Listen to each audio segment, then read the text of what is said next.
भीड़ दिखाई दे रही है, ये तमाम सारे लोग हैं जो शिवा के जो है मौत पर ये दुख अपनी संवेदना व्यक्त करने के लिए उनके गांव पे आए हुए हैं। मैं आपको ये भी बता दूं कि शिवा एक गरीब परिवार के व्यक्ति थे और वह रिक्शा चलाते थे, वो भी उनका खुद का रिक्शा नहीं था, भाड़े पे रिक्शा चलाते थे। और उसके बाद रिक्शा खड़ा करने के लिए जा रहे थे, बारिश कल काफ़ी ज़्यादा हो रही थी। उसके बाद फिर देखा कितने बड़े नाले में 2 मासूम बच्चे किसी तरीके से उसमें बह करके जा रहे थे। शिवा ने तुरंत छलांग लगा दिया, अपनी जान की परवाह नहीं किया बच्चों के बचाने के लिए। लेकिन विद्युत विभाग की घोर लापरवाही का यह नतीजा हुआ, बिजली विभाग के लचीलेपन से उनके लापरवाही के नतीजन ये हुआ कि 3 जिंदगियां तबाह हो गई। और ऐसी जिंदगियां तबाह हुई जिसके सर के ऊपर से ये समझिए कि परिवार के सर के ऊपर से उनका साया उजर गया। बच्चे हैं, छोटे छोटे बच्चे हैं और उनकी पत्नी है जो रोते बिलखती इतना हाल हो चुका है कि वो इस वक्त बार बार बेहोश हो जा रही हैं। और रही बात, मैं आपको शिवा का घर दिखाने की कोशिश करूंगा कि शिवा का घर यही है, यही वो टूटी फूटी झोपड़ी है जिसमें शिवा रहते थे।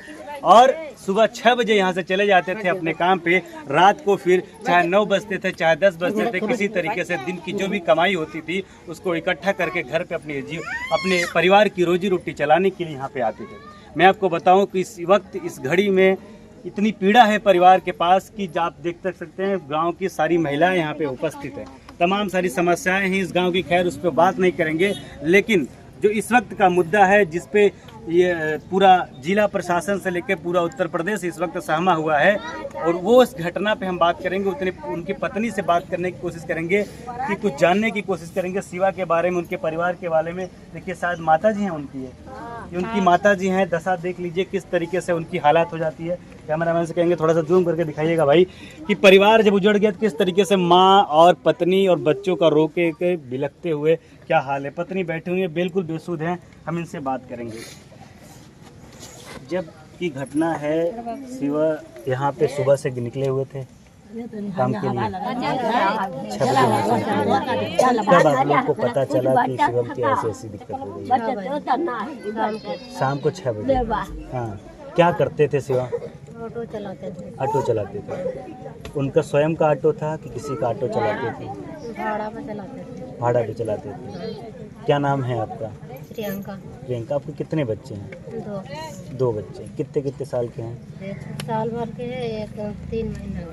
अच्छा, 1 साल भर का, 1 3 महीने का। कितने दिन से ऑटो चलाते थे वो? शादी ना हुआ था आगे से चलाते थे। मतलब उसके पहले से चलाते थे। इसी रिक्शा के सहारे आप लोग की जीवन परवरिश होती थी।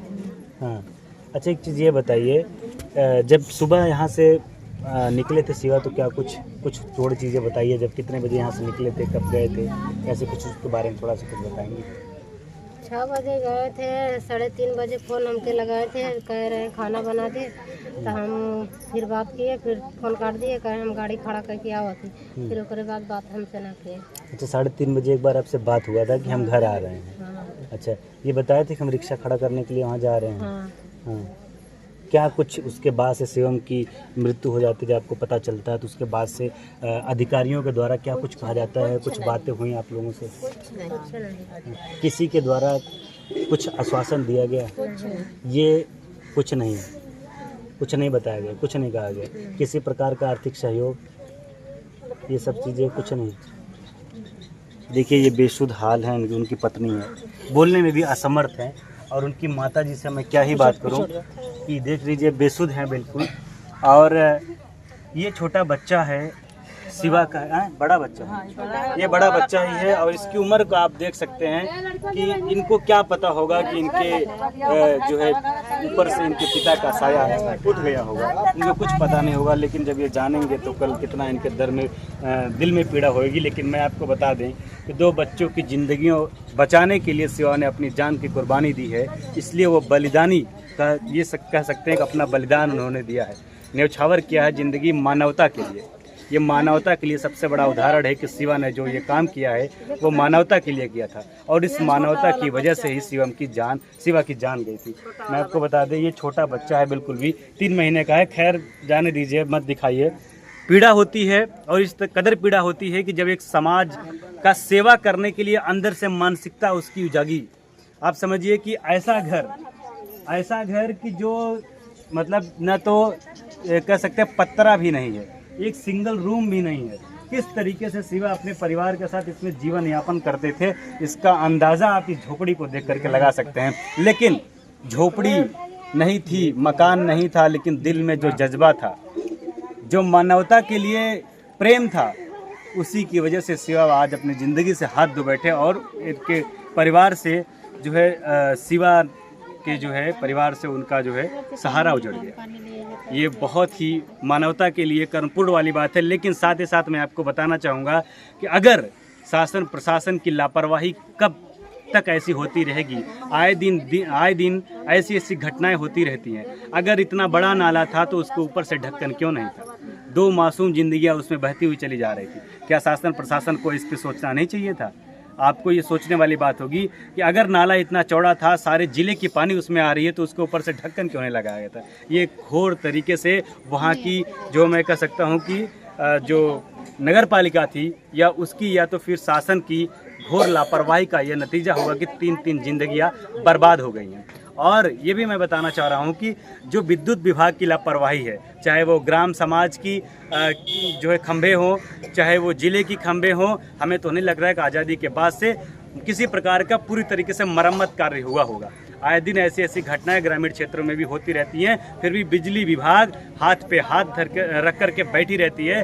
ऐसा मालूम होता है कि उनको सोई हुई चेतना कभी जागृत नहीं होती है। मैं आपको बता दूं, विद्युत विभाग के कर्मचारियों से हमारी बेहद एक जो है अपील है, भावुक अपील है कि इस तरीके से ज़िंदगियों को बर्बाद करने से बचाया जाए। हमारी एक अपील है आपसे कि जहाँ जहाँ ऐसे ऐसे विद्युत पोल लगे हुए हैं, जहाँ जहाँ मर्जर जो है वायर हो गए हैं, जहाँ बिजली खंभे ऐसे मर्जर हो गए हैं, उसको जो है बदला जाए ताकि ऐसी ज़िंदगियाँ बचाई जा सकी जो परिवार जो है बस चंद मिनट में ही परिवार पूरा तबाह हो गया है। शासन प्रशासन से हमारा ये दरख्वास्त है, खास करके जिलाधिकारी महोदय जी को, कि हमें ये उम्मीद है कि आप जो है इस परिवार से मिलने के लिए यहाँ पे आएंगे और इस झुग्गी झोपड़ी को शायद कुछ आर्थिक मदद से इस परिवार के रहने के लिए कुछ व्यवस्था कराएंगे और जो भी सरकारी आर्थिक सहयोग हो सकता है शायद शिवा के परिवार को मिलेगा।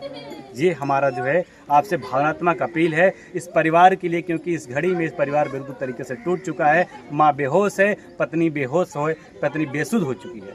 खैर, इस वक्त इस वीडियो में इतना ही। जो कुछ नई अपडेट होगा उसको आप लोग तक पहुंचाने का कार्य करेंगे। बने रहिए, देखते रहिए खुली खबर। मिलेंगे नेक्स्ट वीडियो में नए खबर के साथ। तब तक देखते रहिए। बहुत बहुत धन्यवाद।